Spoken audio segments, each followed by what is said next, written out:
এখানে এসে শালা ছাগলের দুধ দিয়ে চা খেতে হবে আগে বুঝতে পারিনি। তো তোমাদের শুরু থেকেই বলি, বাইকটাকে হালকা করে মধু খাইয়ে নিলাম পাম্পের থেকে। পাম্পে আমার মামাতো ভাই আর মামাতো ভাইয়ের দুটো বডিগার্ড নিয়ে দাঁড়িয়েছিল আমাদের জন্য। তারপরে তাদেরকে নিয়ে বাইক রাইড করতে করতে চলে আসলাম কচিপাতা। তারপরে 5টা কফি অর্ডার দিয়ে ওয়েট করছিলাম। তারপরে চলে আসলো কফি, হালকা করে গান শুনছিলাম আর কফি খাচ্ছিলাম। अरे अभी तो पार्टी शुरू हुई है।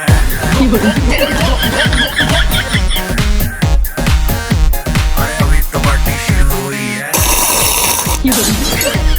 তারপরে লাপাতে লাপাতে চলে আসলাম ভিতরে।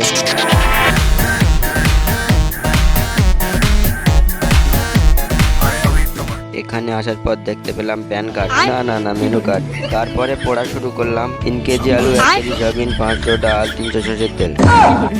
তারপরে মেনু কার্ডে যা যা লেখা ছিল সব অর্ডার করে দিয়ে চলে আসলাম বাইরে থেকে। বললাম তোমরা সব রেডি করো, আমরা বাইরে থেকে ঘুরে আসি একটু। ভিডিওটি কেমন হয়েছে সবাই কমেন্টে জানাও। টাটা বাই বাই, সবাই ভালো থাকবেন, সুস্থ থাকবেন। গাড়ি চালাবো ফাঁকে ফাঁকে, গাড়ি চালাবো ফাঁকে ফাঁকে, গাড়ি চালাবো ফাঁকে ফাঁকে, গাড়ি